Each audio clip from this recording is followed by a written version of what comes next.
तो टॉपिक क्या है हम लोग का? रिज्यूमे राइटिंग, करिकुलम विटाए जिसको सीवी बोलते हैं शॉर्ट फॉर्म में, और स्टेटमेंट ऑफ पर्पस एसओपी।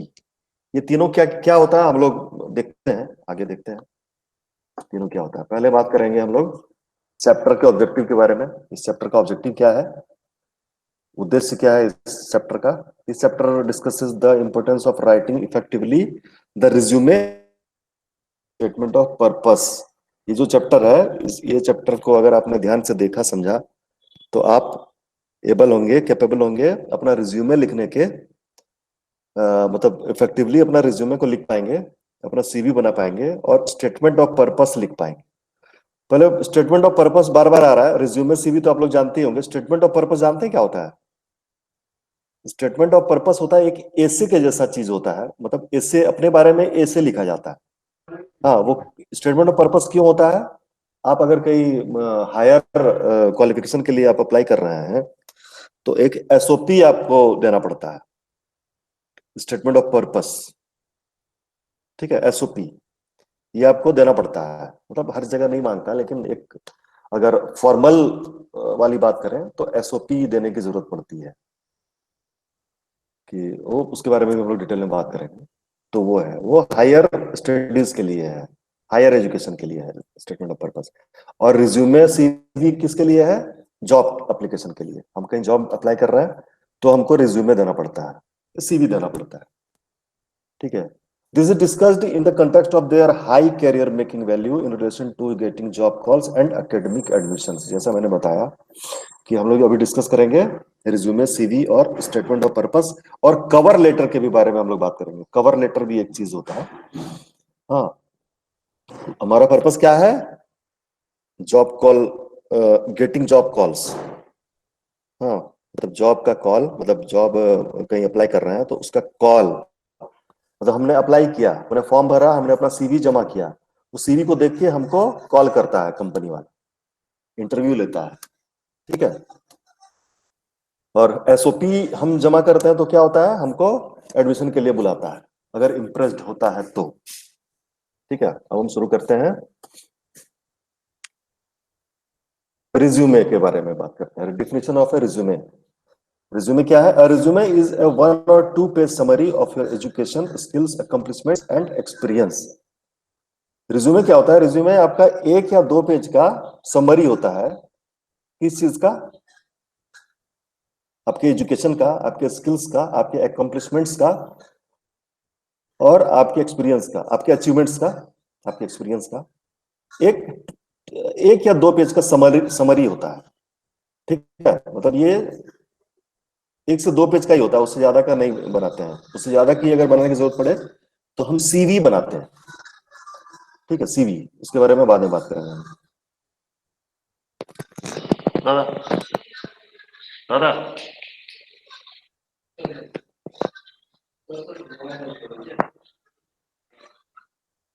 बंद कर दीजिए, लास्ट में। Hello ji. Your resume's purpose is to enable you to gain the selectors attention. आप जो रिज्यूमे बना रहे हैं हम लोग, सेलेक्टर मतलब कंपनी का जो आदमी होता है, मतलब जो हमारा इंटरव्यू लेने वाला है। ठीक है, या मतलब जो कंसर्न पर्सन है, जो कि हमको एम्प्लॉय मतलब एम्प्लॉयमेंट देने के लिए वहां पे बैठे हुए हैं, है ना। एचआर मैनेजर्स हो सकते हैं, मैनेजर, एचआर मैनेजर जो भी होते हैं, वो सेलेक्टर होता है।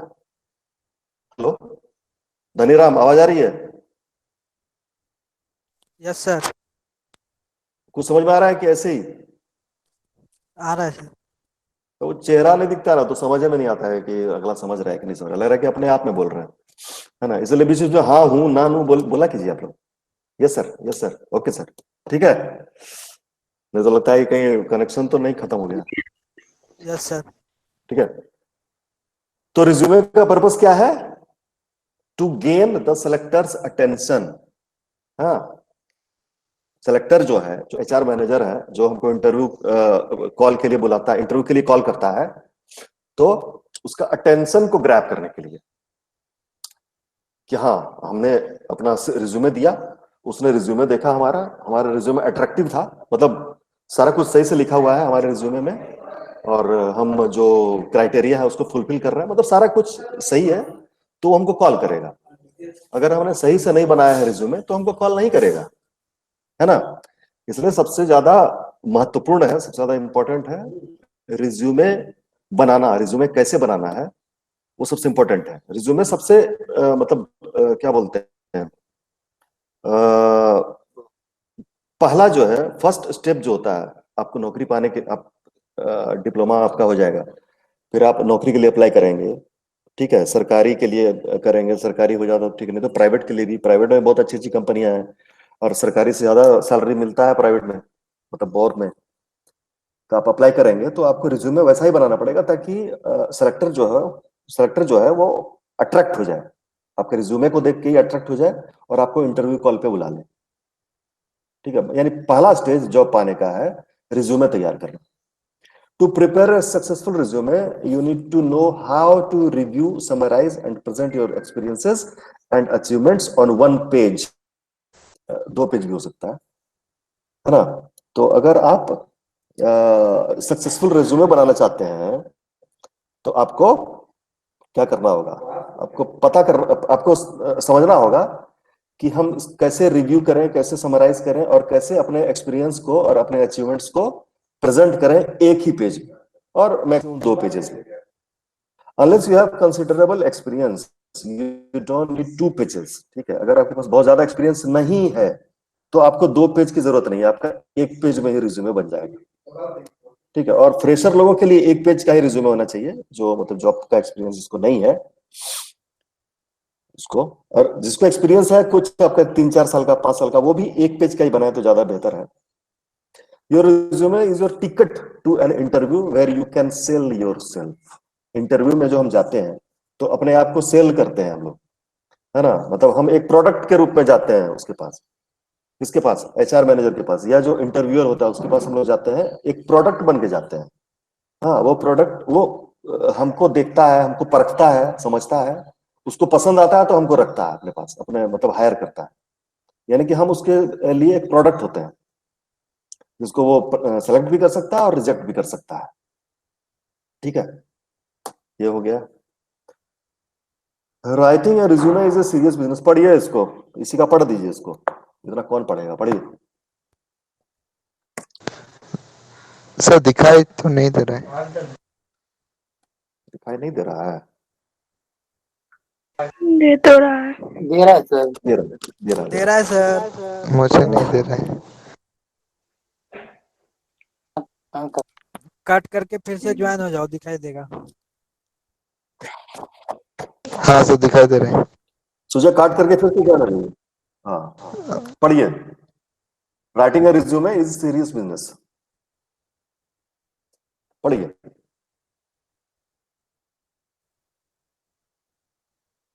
सुझा पढ़िए। सर मैं पढ़ूंगा। हाँ पढ़िए। Writing a resume is serious business. Often it is the first impression you will make on a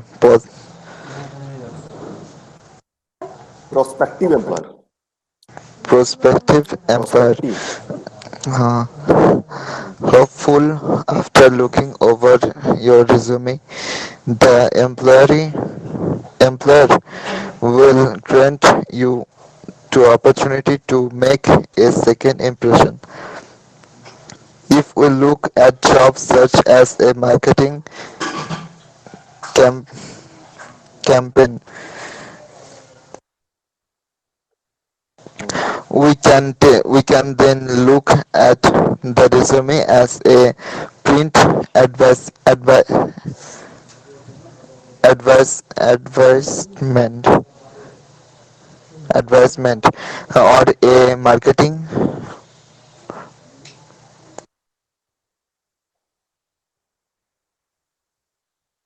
ठीक है, आपका आवाज नहीं आ रहा है, मतलब कट जा रहा है, हाँ आपका लगता है नेटवर्क से नहीं है, छोड़ दीजिए।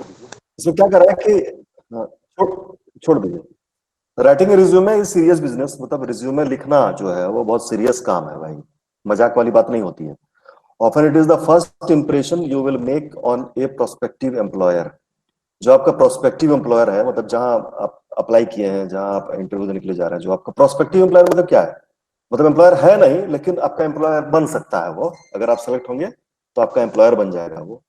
ठीक है, एम्प्लॉयर मतलब जो नौकरी दे रहा है, और एम्प्लॉय मतलब जो नौकरी कर रहा है। ठीक है, तो प्रोस्पेक्टिव एम्प्लॉयर जो है उसके सामने फर्स्ट इंप्रेशन आपको बनाना है। अगर अच्छा फर्स्ट इंप्रेशन बनाना है तो आपको बहुत बढ़िया से रिज्यूमे बनाना पड़ेगा। Hopefully, after looking over your resume, the employer will grant you the opportunity to make a second impression. Second impression मतलब इंटरव्यू का कॉल। अगर आपका रिज्यूमे देखा एम्प्लॉयर, हाँ मतलब जो भी है सिलेक्शन कमिटी में जो भी होगा, एचआर मैनेजर होगा, क्योंकि सबसे पहले एचआर मैनेजर ही लेता है इंटरव्यू। एचआर से रिलेटेड, एचआर एग्जीक्यूटिव भी हो सकता है, एचआर मैनेजर भी हो सकता है। तो वो जो है ना, वो इंटरव्यू लेता है पहले। तो क्या करता है वो, रिज्यूमे आप उसके पास जमा करते हैं, वो आपका रिज्यूमे को पढ़ता है। अगर उसमें लगता है हाँ सही है, ये फुलफिल कर रहा है सारा क्राइटेरिया, तो ठीक है। अगर रिज्यूमे को बहुत अच्छे तरीके से बनाया है, हाँ कोई कोई क्राइटेरिया फुलफिल नहीं भी कर रहा है, लेकिन फिर भी रिज्यूमे का तरीका उसका बड़ा अच्छा है, तो यानी कि हाँ ये क्रिएटिव आदमी है, ये भी लगता है। मतलब अट्रैक्शन होना चाहिए रिज्यूमे अट्रैक्शन के होना अंदर। चाहिए। मेरी आवाज मुझे वापस क्यों सुनाई पड़ रही है भाई? हेलो। सुजय म्यूट करो। तुझे म्यूट करो। हाँ, the employer will grant you the opportunity to make a second impression. Second impression मतलब क्या हुआ धनी? सेकंड इंप्रेशन बनाने के लिए मतलब आपको सेकंड इंप्रेशन जमाने के लिए एम्प्लॉयर की नजर में, एम्प्लॉयर आपको इंटरव्यू के लिए बुला रहा है। ठीक है, फर्स्ट इंप्रेशन क्या हुआ? आपका रिज्यूमे देखा, आपका रिज्यूमे क्या सही हुआ? था, बढ़िया से आपका बना हुआ रिज्यूमे था, देखा, आपका तो उसने रिज्यूमे सही था, आपको बढ़िया से सेकंड बना हुआ इंप्रेशन था। के लिए कॉल किया। म्यूट कीजिए। हेलो। कर लिया सर, म्यूट कर लिया। कर लिया है ना? हाँ,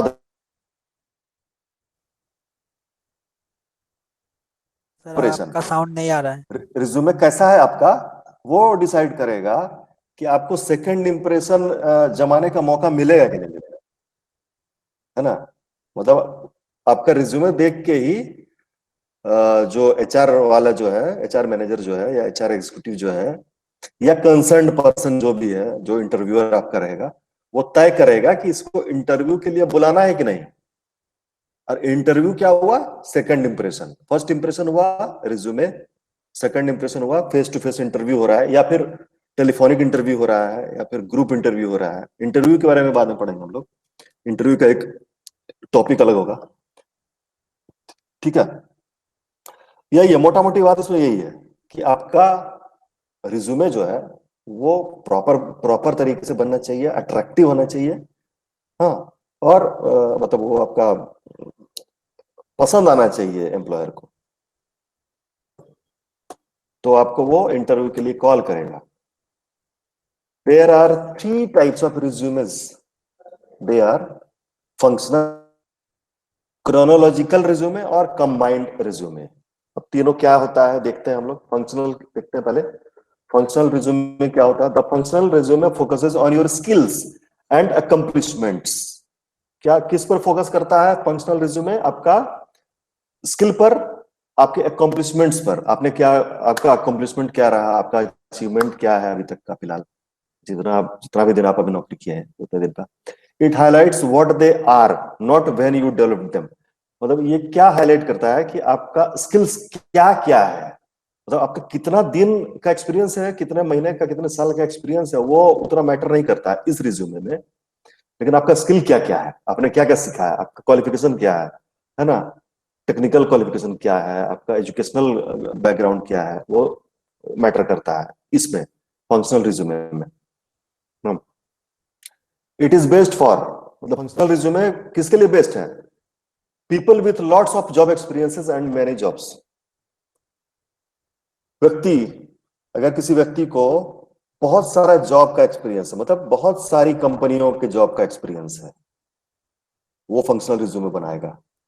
people just entering the work force with no track record. दूसरा ये भी है कि फ्रेशर, अभी तुरंत मतलब एंटर किया है, जैसे आप लोग पॉलिटेक्निक किए, उसको तुरंत अपना रिज्यूमे बना के इंटरव्यू देने जा रहे हैं आपके लिए।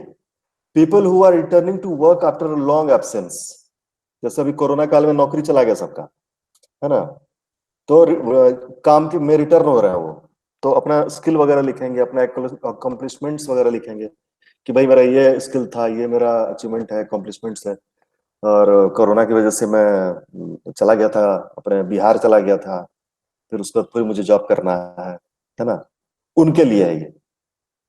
People who are changing careers who want to highlight their skills and credentials, लोग जो अपने कैरियर को चेंज करना चाह रहे हैं, है ना, जैसे कि आप, जैसे मेरे जैसा आदमी मार्केटिंग हेड था और अभी अब यहाँ टीचर बना हुआ है, ठीक है, तो करियर को चेंज कर रहे हैं, उनके लिए फंक्शनल रिज्यूमे, है ना।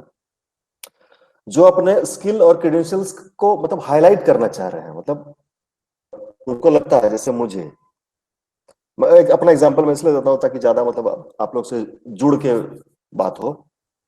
मतलब मेरा क्या स्किल था, ठीक है, मेरा स्किल था कि मैं ठीक ठाक ट्रेनिंग दे सकता हूँ लोगों को, ठीक ठाक कन्विंस कर सकता हूँ लोगों को, है ना।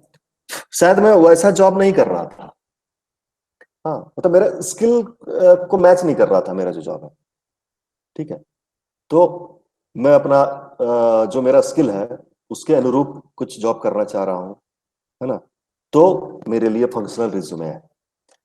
सो the people who are closer to retirement age, जो व्यक्ति रिटायरमेंट एज के क्लोजर है ना, उनके लिए फंक्शनल रिज्यूमे है, क्योंकि उनका बहुत स्किल होगा, बहुत अकम्पलिशमेंट्स होगा, जॉब एक्सपीरियंस भी बहुत होगा, उनके लिए फंक्शनल रिज्यूमे है। People whose career growth has not been good, उनके लिए भी फंक्शनल रिज्यूमे है जिनका कैरियर ग्रोथ अच्छा नहीं रहा है। तो अच्छा क्यों नहीं रहा है? क्योंकि वो सही काम नहीं कर रहा है, मतलब क्या बोलते हैं,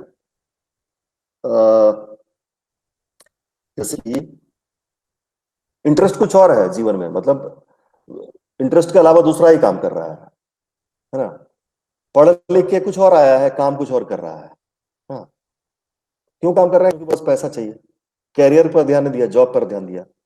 जॉब और करियर भी हम लोग देखे थे एक बार, ठीक है। उसके बाद military person who are seeking civilian jobs, military person जो होते हैं वो जो रिटायर हो जाते हैं ना, कितने साल में रिटायर हो जाते हैं, कितने साल में रिटायर हो जाते हैं ये लोग? मिलिट्री 40 पर्सन इयर्स कितने साल में रिटायर हो जाते हैं? 40 इयर्स 40 चलिए ईयर। मान लीजिए, हाँ मान लीजिए 40 ईयर्स में ही हो रहा है, तो उसके बाद क्या करेगा? उसके बाद जॉब करेगा, सिविलियन जॉब करेगा, है ना, तो वो भी फंक्शनल रिज्यूमे बनाएगा, उसमें बताएगा कि भाई ये मेरा स्किल्स है, ये मेरा अकम्पलिशमेंट्स है ना, हम पाकिस्तान का इतना इसको सैनिक को मार दिए हैं, है ना, इतना सारा टेररिस्ट को मारे हैं, तो वो अकम्पलिशमेंट्स में वो काउंटर नहीं होगा वैसे, है ना। अपना स्किल को बताएगा कि मेरा ये स्किल है, हमको टीम हैंडलिंग करना आता है, हमको चीजों को मैनेज करना आता है ना, हम मोटिवेशन मतलब अच्छा दे सकते हैं, वो सारा कुछ लिखेगा वो, ठीक है। It's contents include, functional resume में क्या क्या इंक्लूड रहेगा, कंटेंट क्या क्या होगा? पहला कॉन्टैक्ट इंफॉर्मेशन रहेगा ही, रहेगा स्किल्स रहेगा, वर्क एक्सपीरियंस रहेगा और एजुकेशन रहेगा, ठीक है, ये इसका कंटेंट रहेगा, मेन कंटेंट। उसके बाद ये डिस्क्राइब होगा, ये सारा डिस्क्रिप्शन इसका लिखा जाएगा सबका, पांचों का। ये हो गया फंक्शनल रिज्यूमे। दूसरा है क्रोनोलॉजिकल रिज्यूमे, दिख रहा है सुजय अभी? Yes, sir. ठीक है। क्रोनोलॉजिकल रिज्यूमे क्या होता है? Chronological resume is the most common, ये सबसे कॉमन टाइप का रिज्यूमे है।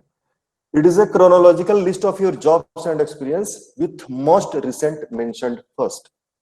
आप लोग फॉर्म वगैरह भी भरते होंगे, कभी फॉर्म तो भरते ही होंगे किसी भी चीज का, तो क्या होता है कि आपको मेंशन करने बोलता है सारा कुछ, उसमें क्या बोलता है कि सबसे रिसेंट सबसे पहले मेंशन कीजिए, है ना।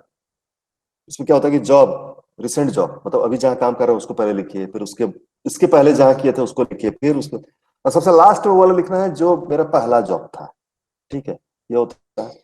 एजुकेशन का भी वही है, एमबीए लिखेंगे पहले, फिर आपका पोस्ट ग्रेजुएट डिप्लोमा लिखेंगे, उसके बाद फिर लिखेंगे बीए, फिर वैसे ही मतलब मोस्ट रिसेंट फर्स्ट, ऐसा होगा। It is based for people who have practical work experience without long periods of employment and minimal।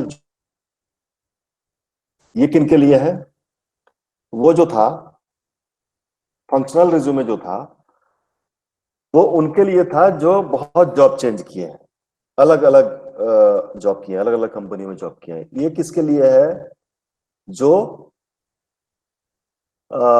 Minimal job changes किए हैं, मतलब कम से कम जॉब चेंज किए हैं। ये मतलब एक कंपनी में थोड़ा सा ज्यादा काम किए हैं, उनके लिए। दूसरा, people who have demonstrated growth in a single profession.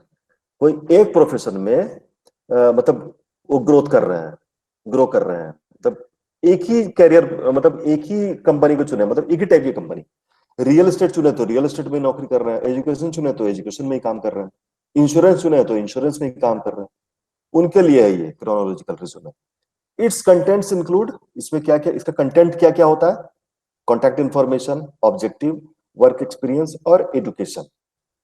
ठीक है, और नाम वगैरह तो रहता ही है, वो तो खैर बोलने की जरूरत नहीं है।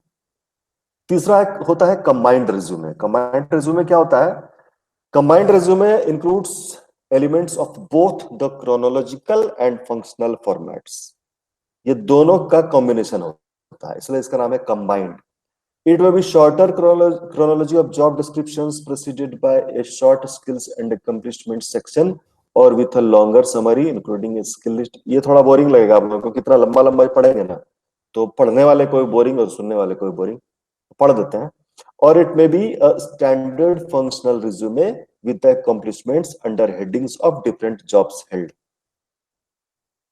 मतलब इसमें क्या होता है कि ये मोटा मोटी समझने वाली बात यह है कि कंबाइंड रिज्यूमे जो होता है वो क्रोनोलॉजिकल और फंक्शनल दोनों रिज्यूमे का कॉम्बिनेशन होता है। कुछ फंक्शनल फॉर्मेट को फॉलो किया जाता है, कुछ क्रोनोलॉजिकल फॉर्मेट को फॉलो किया जाता है। ठीक है, रिज्यूमे में क्या है कि हमको पावर वर्ड्स डालना चाहिए। पावर वर्ड्स मतलब थोड़ा सा भारीपन रहे वर्ड में, है ना। Use power words to describe your experience and accomplishments. Here are some power words to use. कुछ पावर वर्ड्स मतलब सुन के थोड़ा सा लगता है कि हाँ थोड़ा भारीपन है। एक्सेलरेटेड, अकम्प्लिश्ड, अचीव्ड, ये सब जो चीजें हैं, ये पावर वर्ड आप लोगों को दे दूंगा मैं, वो देंगे ना आप लोगों को स्टडी मटेरियल, उसमें होगा। तो सारा जितना भी वर्ड है ना पावर वर्ड, सबको देख लीजिएगा, सबका मीनिंग समझ लीजिएगा। नहीं समझ में आए तो फिर पूछ लीजिएगा, ठीक है। बहुत है, हंड्रेड्स ऑफ वर्ड्स है यहाँ पे। ठीक है, ठीक है धनी। सबका सबको बोलेंगे नहीं, सबको मतलब प्रोनाउंस नहीं करेंगे, यस सर। क्योंकि अब पावर वर्ड ही बोलने लगे तो पूरा मतलब टाइम ही खत्म हो जाएगा। ठीक है, तो आप लोग इसको पढ़िएगा, देखिएगा, हाँ मीनिंग समझिएगा, नहीं समझ में आए तो पूछिएगा। ठीक है, बहुत है, बहुत सारे वर्ड्स हैं। वर्बलाइज्ड, वेरीफाइड, वर्सटाइल, विगरस, विजिटेड, वेज्ड, वेड, वाइडेंड, बहुत कुछ है। मतलब जो वर्ड सुन के थोड़ा सा लगे हाँ पावरफुल वर्ड डाला है लड़का लड़की, पावरफुल वर्ड डाला है candidate.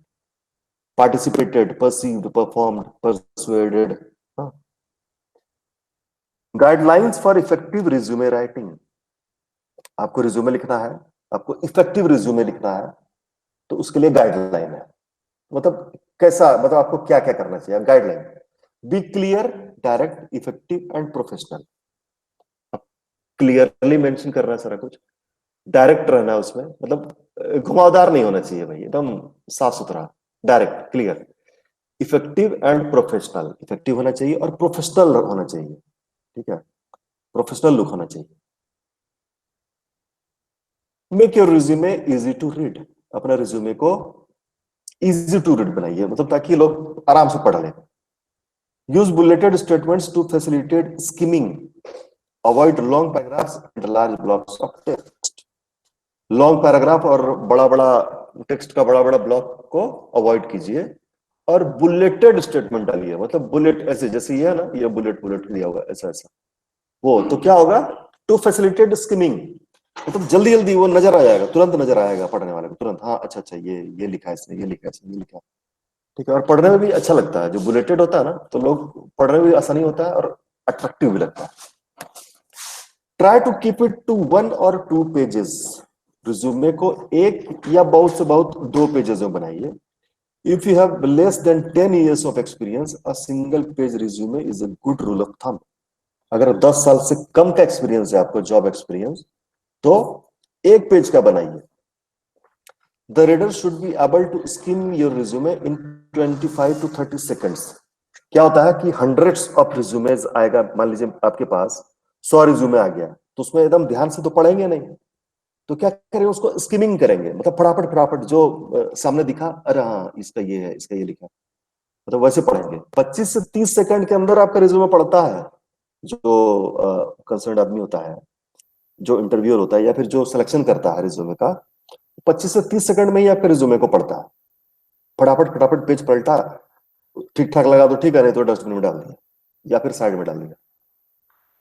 Determine a format and stick with it through the resume, that is to ensure section headings have the same placement and font treatment throughout the resume।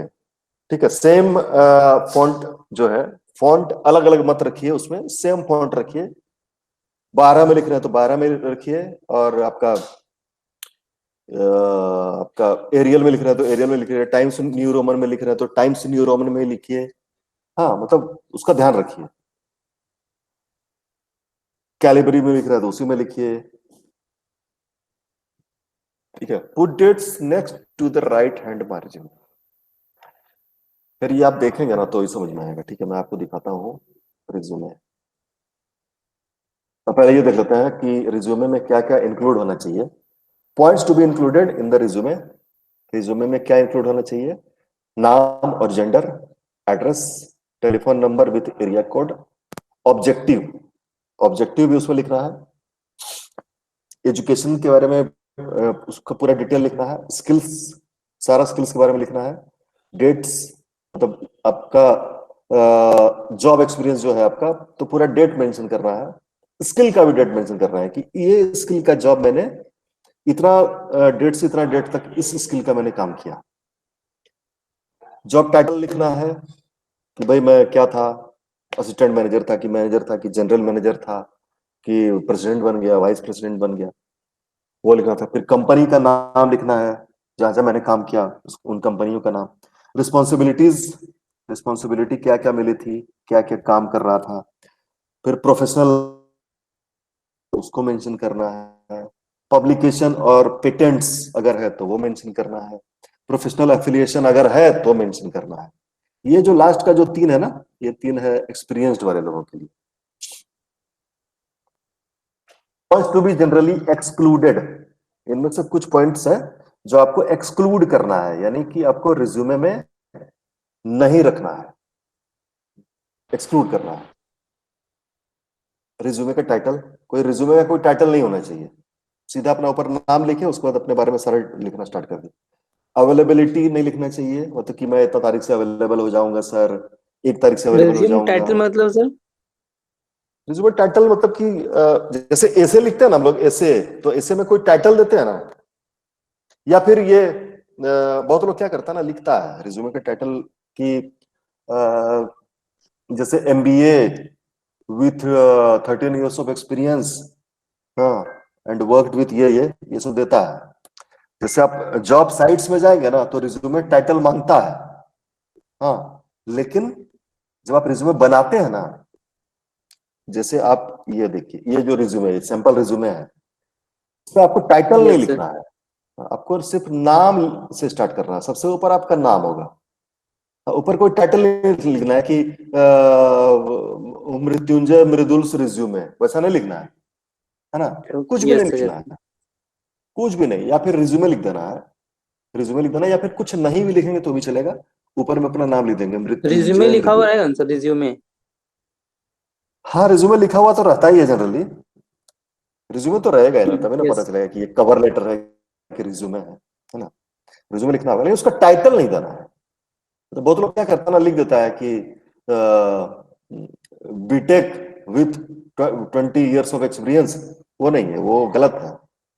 लिखते हैं लोग लेकिन वो प्रोफेशनल नहीं है। ठीक है। अवेलेबिलिटी, सैलरी, सैलरी नहीं लिखना चाहिए। Mention of age, race, religion और नेशनल ओरिजिन ये सब नहीं देना है। फोटोग्राफ नहीं चिपकाना है। Sir mention of age means? Mention of age नहीं देना है, आपको सिर्फ डेट ऑफ बर्थ लिखना है, एज नहीं लिखना है। हाँ, मतलब 22 ईयर्स नहीं लिखना है, आपको डेट ऑफ बर्थ लिखना है। हाँ, 1 जनवरी 1992। Yes sir. वैसे लिखना है। एज नहीं लिख देना है कि हाँ भाई मैं 22 साल का हो गया, 24 साल का, वो नहीं। रेस नहीं लिखना है, रिलीजियन नहीं लिखना है, नेशनल ओरिजिन लिखते हैं ना, बायोडाटा में लिखते हैं बहुत लोग ये सब चीज। यस सर लिखते हैं।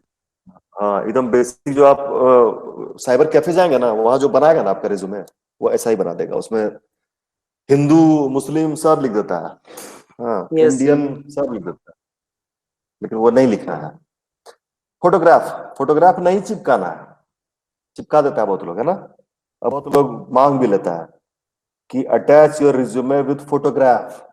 हाँ, अगर मांगेगा तो फिर देना है फोटोग्राफ।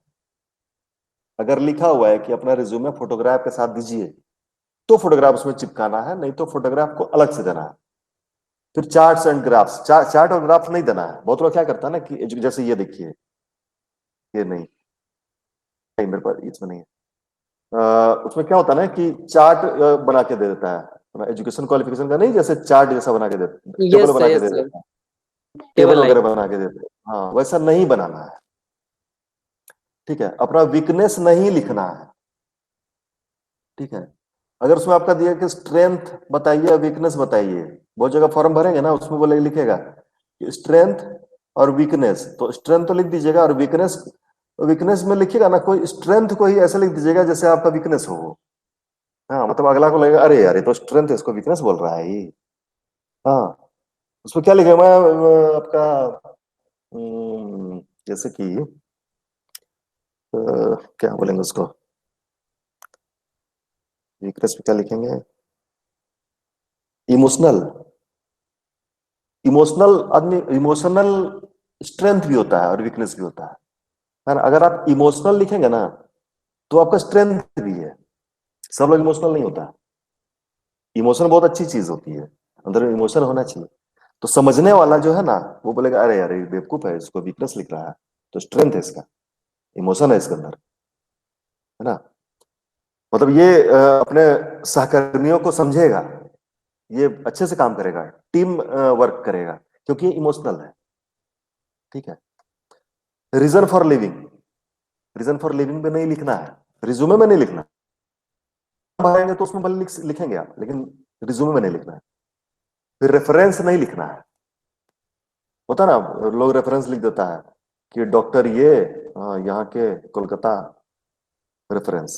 रेफरेंस यानी कि एक दो लोगों का नाम लिख देता है लोग कि ये मुझे जानते हैं, ये बड़े लोग हैं मुझे जानते हैं, वो नहीं लिखना है। वो नेगेटिव इंपैक्ट डालता है आपके रिज्यूमे पे। सैंपल रिज्यूमे देखिए, ये एक सैंपल रिज्यूमे है, बहुत सिंपल, बहुत सिंपल सा सैंपल रिज्यूमे है ये। नेम और जेंडर लिखा हुआ है। वैसे जेंडर पे नहीं लिखने से चलता है, क्योंकि ज्ञान प्रकाश नाम से तो पता चल ही रहा है ना कि लड़का है। एड्रेस, हाँ, अगर हम लोग विदेश में अप्लाई करेंगे ना, तो फिर हम लोग को मेल फीमेल लिखना पड़ेगा, क्योंकि लोग को पता नहीं चलेगा ना कि किसका नाम होता है, लड़का का कि लड़की का। एड्रेस लिखना है, फिर टेलीफोन नंबर, फिर मोबाइल नंबर, सेल। ऑब्जेक्टिव लिखना है, जैसे देखिए क्या ऑब्जेक्टिव लिखा है इसने। A software sales position in an organisation seeking an extraordinary record of generating new accounts exceeding sales targets and enthusiastic customer relations. Objective लिखा है इसने कि भाई इसको क्या करना है, कि कैसा इसको काम चाहिए। हाँ, इसको किस तरह का काम चाहिए, एक्स्ट्रा ऑर्डिनरी रिकॉर्ड ऑफ, मतलब क्या है इसके अंदर, क्या खासियत है। हाँ, इसमें ये भी लिखता है लोग कि किस तरह का काम चाहिए, हाँ कैसा काम करने में इंटरेस्टेड है। स्किल भी लिख देते हैं कभी कभी कोई कोई लोग। अच्छा, स्किल का यहाँ अलग भी है। एजुकेशन लिखना है, क्या क्या है आपका क्वालिफिकेशन, क्या है educational qualification, bachelor of engineering है, मास्टर ऑफ बिजनेस एडमिनिस्ट्रेशन है, एमबीए है। स्किल्स लिखना है, क्या है, कंप्यूटर स्किल्स, हार्डवेयर, सॉफ्टवेयर। फिर लैंग्वेजेस लिखना है, क्या क्या लैंग्वेज है, इंग्लिश, तेलुगु, उड़िया, तमिल, सब लैंग्वेज आता है इनको। क्या? फिर इंटरपर्सनल स्किल्स लिखे हैं, ये wide network of friends and contacts, इनका फ्रेंड और कॉन्टैक्ट का नेटवर्क बहुत बड़ा है। Job title, no work experience, fresh graduate seeking job for the first time, है ना। जॉब नहीं किए हैं बेचारे, फ्रेशर है, तो क्या करेंगे, ये क्या लिखेंगे। Professional affiliation, member of state management graduation association, कोई प्रोफेशनल बॉडी है, ये कोई बॉडी है, member of state management graduate association, उसमें ये मेंबर है, ये इसका प्रोफेशनल एफिलिएशन है। अब ये एक चीज होता है करिकुलम विटाई, करिकुलम विटाई बोलते हैं इसको, शॉर्ट में इसको बोलते हैं सीवी। रिज्यूमे से ज्यादा सीवी ही बोलते हैं ज्यादातर लोग, लेकिन ये जो होता है ना सीवी, 2 या 2 से अधिक पेज का होता है। रिज्यूमे आपका 1 पेज का भी हो सकता है, लेकिन सीवी 2 या 2 से अधिक पेज का होता है। ये क्या होता है, ये डिटेल्ड होता है, रिज्यूम से ज्यादा डिटेल्ड होता है। इसमें डिटेल में लिखते हैं, जैसे कि इसमें क्या था, इसमें हमको जॉब टाइटल लिखना, जॉब के बारे में लिखना था, मान लीजिए जॉब टाइटल लिखे हैं। इसमें क्या लिखेंगे रिज्यूमे में कि मैं सीनियर मैनेजर था, सीनियर मैनेजर था, इतना तारीख से इतना तारीख तक मैंने जॉब किया। फिर थोड़ा सा लिखना है कि I was handling assistant managers executives, बस इतना ही लिखना है। लेकिन इसमें क्या लिखना है, इसमें उसको थोड़ा डिस्क्राइब करना है, कितने लोगों का टीम था, है ना। फिर उसमें ये भी अचीवमेंट भी लिखना है कि हमने ये किया। हमने अगर मार्केटिंग का रिज्यूमे बनाया है तो मार्केटिंग से रिलेटेड, कि हमने कंपनी को बढ़ाने के लिए यहाँ यहाँ मार्केटिंग किया, ये कैंपेनिंग किया, ऐसा किया, वो सब डिटेल में लिखना पड़ता है। तो 2 से अधिक पेज लगता है इसमें, 3 से 4 पेज लग जाता है, बहुत लोगों का और भी ज्यादा लग जाता है। Your CV ought to be clear, concise, complete and up to date with current employment and educational information. आपका CV जो है उसको क्लियर होना चाहिए, कंसाइज होना चाहिए, मतलब छोटा ही होना चाहिए। छोटा यानी कि इतना छोटा भी नहीं कि समझ में नहीं आया, डिस्क्राइब भी करना है आपको, मतलब अपना अकॉम्प्लिशमेंट्स को, अपना एजुकेशन को डिस्क्राइब भी करना है। लेकिन ये भी ध्यान रखना है कि बहुत ही ज्यादा लेंदी नहीं हो जाए, जितना लेंदी होगा उतना बोरिंग होगा, ठीक है, उतना अट्रैक्शन कम हो जाएगा सीवी से। कंप्लीट, कंप्लीट इंफॉर्मेशन होना चाहिए, सारा इंफॉर्मेशन कंप्लीट होना चाहिए। And up to date with current employment, अभी आप जहां काम कर रहे हैं उसको वो भी मेंशन करना है आपको कि प्रेजेंटली वर्किंग विद, है ना, दिस पॉलिटेक्निक या दिस कॉलेज, जो भी है। देखिए, the following is an appropriate format of globally acceptable curriculum vitae. अभी जो मैं आपको सीवी दिखाऊंगा वो ग्लोबली एक्सेप्टेबल करिकुलम विटाई है। ये देखिए 2 फॉर्मेट है, पहला फॉर्मेट ये रहा, आपका कॉन्टैक्ट का इंफॉर्मेशन रहेगा, नाम, address, telephone number, email ID. उसके बाद पर्सनल इंफॉर्मेशन रहेगा, date of birth, place of birth, citizenship, passport number, visa status, gender भी होगा। क्योंकि ये हम ब्रॉडली सोच रहे हैं, हम यूएस में अप्लाई कर रहे हैं, तो हमको जेंडर भी देखना पड़ेगा, क्योंकि उसको नहीं पता है कि अमित अंजन मिश्रा लड़का का नाम होता है कि लड़की का नाम होता है, ठीक है, तो जेंडर देखना पड़ेगा। ऑप्शनल पर्सनल इंफॉर्मेशन, ये भी लिख सकते हैं आप, मैरिटल स्टेटस, मैरिड है, सिंगल है, स्पाउस का भी नाम लिख सकते हैं, चिल्ड्रन का भी नाम मतलब लिख सकते हैं। फिर आप एजुकेशन डिटेल्स लिखना है पूरा, मोस्ट रिसेंट फर्स्ट, ठीक है। फिर एम्प्लॉयमेंट हिस्ट्री, इसमें भी मोस्ट रिसेंट फर्स्ट रहेगा। क्या क्या इसमें होगा, पोजीशन, आप किस पोजीशन पे काम करते थे, डेट लिखना है, इतने तारीख से इतने तारीख तक आपने काम किया इस कंपनी में, ठीक है। हाँ, उसके बाद ये एकेडमिक पोजीशंस, ये बोल्ड रहेगा, एकेडमिक पोजीशंस भी लिखना है। Research skill, presentations, publications, grants and fellowships, awards and honours, skills and qualifications, references. इसमें रेफरेंसेस भी लिखना है, और अगर जो नहीं लिखना चाहते रेफरेंस वो लिख देंगे कि, या नहीं लिखेंगे उसको, है ना, एज पर रिक्वेस्ट ऐसा कुछ लिख देंगे कि अगर आप हमसे मांगेंगे तो हम आपको रेफरेंस देंगे।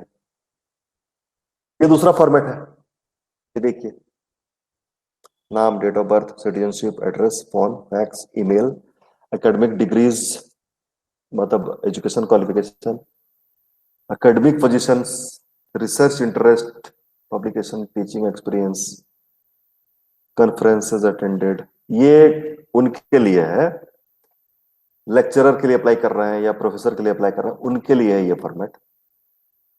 ठीक है, ये देखिए, सैंपल करिकुलम विटाए। सीवी बनाना है तो ऐसा ही बनाना है, नाम लिखना है और पूरा एड्रेस लिखना है, phone number, email ID, mobile number, of birth, citizenship, passport, उसका स्टेटस लिखना है, पासपोर्ट का नंबर लिखना है या वीजा का स्टेटस लिखना है, जेंडर लिखना है, मेल या फीमेल, मैरिड अनमैरिड, स्पाउस का नाम लिखना है, अनीता लिखा है इसमें, चिल्ड्रन लिखना है, 2 बच्चे हैं इसके तो उसने लिख दिया 2 बच्चे, एजुकेशन, पीएचडी, ठीक है, ये सब लिखा हुआ है, एमए, बीए, पूरा डिटेल देखिए, देखिए पूरा डिटेल लिखा हुआ है, कौन सा यूनिवर्सिटी से कब पास किया, फिर उसका एरिया क्या था, ये सब सब कुछ लिखा हुआ है पूरा डिटेल में लिखा है, लेकिन शॉर्ट में लिखा है, ये देखिए, ये शॉर्ट में लिखा है इसने, लेकिन सब कुछ बता दिया है।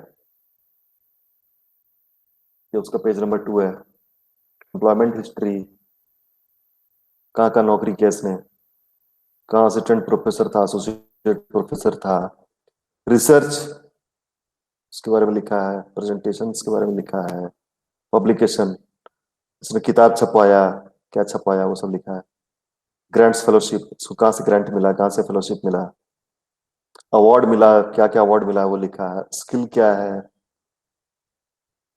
रेफरेंस,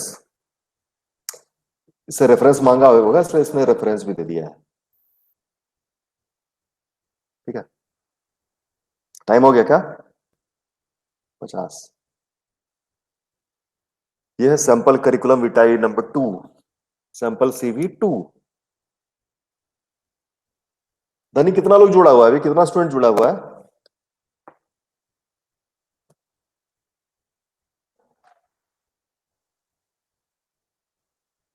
हेलो, टोटल 1900 आवाज हो नहीं रहा है आई? सर, 1900 हो रहा है टोटल। 19 हो रहा है, कोई 13-14 स्टूडेंट होंगे। सर 14 है। 14। बस इसको यही खत्म करेंगे, स्टेटमेंट ऑफ पर्पस हम लोग जो है वो कल देखेंगे। एक्चुअली कुछ है नहीं स्टेटमेंट ऑफ पर्पस में।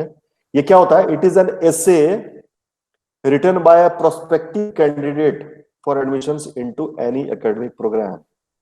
मान के चलिए कि अगर मान लीजिए आपका एडमिशन नहीं हुआ रहता, मतलब ऐसा पॉलिटेक्निक में नहीं होता, लेकिन फॉर एग्जांपल उसमें क्या है कि आपका एडमिशन नहीं हुआ है पॉलिटेक्निक में, आपने अपने बारे में एक ऐसे लिखा, हाँ, कि मेरा नाम इशिका कुमारी है, अपने बारे में पूरा डिटेल लिखा है कि ये क्वालिफिकेशन है मेरा, ये मेरा ये जो भी है अपने बारे में लिख दिए सारा कुछ, और क्यों मुझे यहाँ एडमिशन चाहिए, हाँ, क्यों चाहिए, सब कुछ लिखना है, मतलब ताकि इंप्रेस्ड हो जाए कॉलेज वाला कि हाँ हाँ ये बड़ा बढ़िया कैंडिडेट है यार, अच्छा है, इसका मार्क्स भी बहुत अच्छा रहा है, इसका एक्स्ट्रा करिकुलर एक्टिविटीज भी है, तो ये अच्छा स्टूडेंट साबित होगा, तो एडमिशन ग्रांटेड। ठीक है, उसके लिए ही होता है स्टेटमेंट ऑफ पर्पस, एसओपी। ठीक है, ये बहुत लंबा है, इसको छोड़ देते हैं। ये सैंपल एसओपी देख लीजिए एक बार बस। ये क्या है? जो कैंडिडेट है, सर स्क्रीनशॉट तो लेने दीजिए। स्क्रीनशॉट लेने की जरूरत क्या है, मैं तो आपको दे दूंगा ना पूरा। अच्छा, ले ओके सर, लीजिए, ठीक। ले लीजिए, ये इसका लिए, यस सर। ये देखिए, इसमें बता रहा है कि आप एसओपी कैसे लिखेंगे, इफेक्टिव एसओपी कैसे लिखेंगे, प्रभावशाली स्टेटमेंट ऑफ पर्पस। क्या क्या है? पहला है establish your purpose in writing the statement, pay attention to the purpose throughout the statement so that, और ये ठीक है, ये इतना पढ़ने की जरूरत नहीं है, ये हम लोग सैंपल देखेंगे तो समझ में आ जाएगा। इसका लिए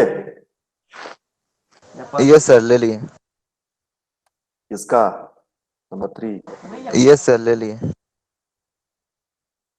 ये ले लिए. देखिए स्टेटमेंट ऑफ पर्पस में क्या क्या होना चाहिए, ये देखिए, it should B objective while being self-revelatory, write directly and in a straightforward manner that tells about your experience and what it means to you। ठीक है, एकदम स्ट्रेट फॉरवर्ड मैनर में लिख देना है कि अपने बारे में, कि भाई मैं बेसिकली यहां से हूं, मैंने, मेरा ये क्वालिफिकेशन है, मतलब जो भी बेसिक चीजें हैं अपने बारे में वो लिखना है। It should B conclusions that explains, sorry, it should form conclusions that explain the value and meaning of your experiences, such as what you learned about yourself, about your field, about your future goals, and about your career concerns। उसके बाद है तीसरा, it should be specific, document your conclusions with specific examples, or draw your conclusions as the result of individual experience।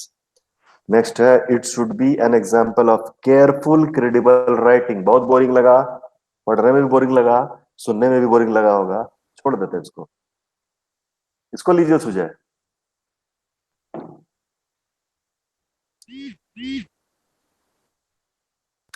मतलब कौन कौन से words, जैसे उसमें पावर वर्ड था ना रिज्यूमे में, इसमें भी ये पावर वर्ड्स है इसके, इसमें कैसे कैसे वर्ड्स आपको रखने चाहिए। ठीक है,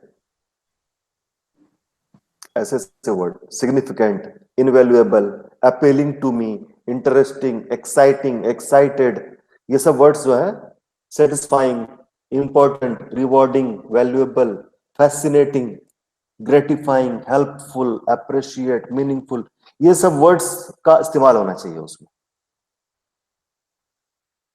ये देखिए सैंपल एसओपी क्या लिख रहा है, I have been interested in problem solving from a very young age. अपने बारे में पूरा बताया, पूरा ऐसे लिख दिया अपने बारे में। ठीक है, बेसिकली ऐसे ही होता है, अपने बारे में निबंध लिख रहे हैं हम लोग, ऐसे लिख रहे हैं। फोकस करेंगे अपना एकेडमिक परफॉर्मेंस पे। क्यों? क्योंकि हमको एकेडमिक वाले ही इंस्टीट्यूशन में हम जा रहे हैं ना, उसमें ही हमको एडमिशन लेना है ना, तो सिर्फ एकेडमिक पे ज्यादा फोकस करेंगे।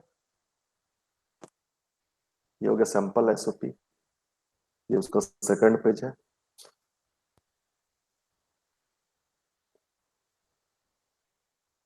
वैसे आजकल एसओपी का यूज नहीं होता है, कौन लोग अपने बारे में ऐसे लिख के देता है? कोई देता है सुजय? कोई नहीं देता है। नहीं देता. कंपटीशन इतना बढ़ गया है ना कि ये सब लिखने की जरूरत नहीं होती है, बस खाली आपका मार्क्स देखता है, बस हो गया। कवर लेटर, कवर लेटर वैसे आप लोगों को नहीं चाहिए, इसको मैं छोड़ ही देता हूं। ठीक है, कवर लेटर बेसिकली होता क्या है कि रिज्यूमे के साथ, रिज्यूमे या सीवी के साथ अटैच करके देते हैं हम लोग कवर लेटर, है ना। उसमें क्या होता है, जैसे कि एसओपी में क्या होता है कि ये पूरा ऐसे लिख रहे हैं ना अपने बारे में, ये कवर लेटर में अपने बारे में एकदम शॉर्ट में लिखेंगे कि भाई मैं ये हूँ, यहाँ से हूँ, कहाँ से बिलोंग करता हूँ, ये मेरा मेरा ये क्वालिफिकेशन है, मेरा एक्सपीरियंस इतने सालों का, ये कंपनियों में मैंने काम किया है, बस वो अपने में बताना है, अपने बारे में बताना है, बहुत ज्यादा लेंदी नहीं करना है उसको, तो एक ही पेज का होना चाहिए कवर लेटर। ठीक है, a cover letter is a very important document which the candidate writes and sends along with the resume to an employer. अपने रिज्यूमे के साथ कवर लेटर को भी भेजना पड़ता है, हम लोग भेजते थे, हम लोग जब इंटरव्यू देते थे तो हम लोग भी भेजते थे।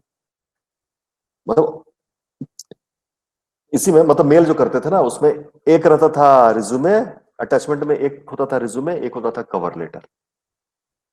मोस्ट ऑफ द टाइम हम लोग जो ईमेल जो लिखते थे वही कवर लेटर ही होता था। वो ईमेल जो मतलब लिखे, उसका जो डिटेल लिखे, ईमेल के अंदर जो डिटेल लिखे, वो कवर लेटर ही होता है। It immediately tells the reader something about your general communication skills. ये आपका जनरल कम्युनिकेशन स्किल के बारे में बता देता है कि भाई अच्छा ऐसा लिखा है इसने, यानी कम्युनिकेशन स्किल इतना अच्छा नहीं है इसका, या फिर बहुत अच्छा है इसका। हाँ, लिखने का भी तरीका उस पर भी डिपेंड करता है बहुत कुछ। पहला स्टेज है रिज्यूमे जमा करना। दूसरा स्टेज, अगर वो आपका रिज्यूमे से अट्रैक्ट हुआ, सेटिस्फाइड हुआ, तो आपको इंटरव्यू के लिए बुलाएगा या फिर आपको टेलीफोनिक इंटरव्यू लेगा। वो है दूसरा स्टेज। ठीक है। तीसरा स्टेज क्या है? बहुत जगह तीसरा स्टेज होता है पर्सनल इंटरव्यू, और बहुत जगह तीसरा स्टेज होता है ग्रुप डिस्कशन। चौथा स्टेज होता है पर्सनल इंटरव्यू। ठीक है। बड़ी बड़ी कंपनी में आप जब जाएंगे ना, तो पहले आप रिज्यूमे जमा करेंगे, फिर आपको इंटरव्यू के लिए बुलाएगा, फेस टू फेस इंटरव्यू लेगा। कैंपस सिलेक्शन की अगर बात करें, मतलब बड़े बड़े कॉलेजों में जो होता है, रिज्यूमे जमा किए, इंटरव्यू के लिए बुलाया, इंटरव्यू दिए, फिर उसमें अगर ठीक ठाक रहा तो ग्रुप डिस्कशन के लिए बुलाया, फिर ग्रुप डिस्कशन किए। ग्रुप डिस्कशन मतलब एक ग्रुप होता है, 5 लोगों का हो सकता है, 6 लोगों का हो सकता है, 10 लोगों का एक ग्रुप होगा। मतलब आपके ही जैसे कैंडिडेट रहेंगे वो सारे के सारे, और कोई एक टॉपिक दे दिया जाएगा, उस पर आप लोग डिस्कस करेंगे। ठीक है। कोई भी टॉपिक, जनरल टॉपिक भी हो सकता है, कोई हिस्टोरिकल टॉपिक हो सकता है, या आपका कुछ टेक्निकल वैसा टॉपिक हो सकता है। Group discussion. और लास्ट स्टेज है पर्सनल इंटरव्यू। सॉरी, मैंने क्या बोला? मैंने इंटरव्यू पहले बोल दिया? नहीं, पर्सनल इंटरव्यू तो सबसे लास्ट में होगा। सबसे पहले बड़ी बड़ी कंपनियों में पहले क्या होगा कि रिज्यूमे जमा करेंगे आप, उसके बाद क्या होगा, आपका रिटर्न एग्जाम होता है, फिर होता है ग्रुप डिस्कशन, उसके बाद होता है पर्सनल इंटरव्यू। ठीक है। लेकिन अगर आप एक्सपीरियंस्ड हैं, आपको 10 साल का एक्सपीरियंस हो गया, 12 साल का एक्सपीरियंस हो गया, तो आपको ये रिटर्न और ग्रुप डिस्कशन के लिए नहीं बुलाता है। क्या होता है, सीधा आपका रिज्यूमे देखा और आपको इंटरव्यू के लिए बुला लिया। बस 2 स्टेज। और अभी अगर आप कहीं इंटरव्यू देने के लिए जाएंगे, अगर आप सिलेक्शन प्रोसेस में जाएंगे, तो 4 स्टेज फॉलो आपको फेस करना पड़ेगा। 4 स्टेज। वो 3 बच चुका है। चलिए कोई बात नहीं, हम लोग नेक्स्ट क्लास में बात करते हैं।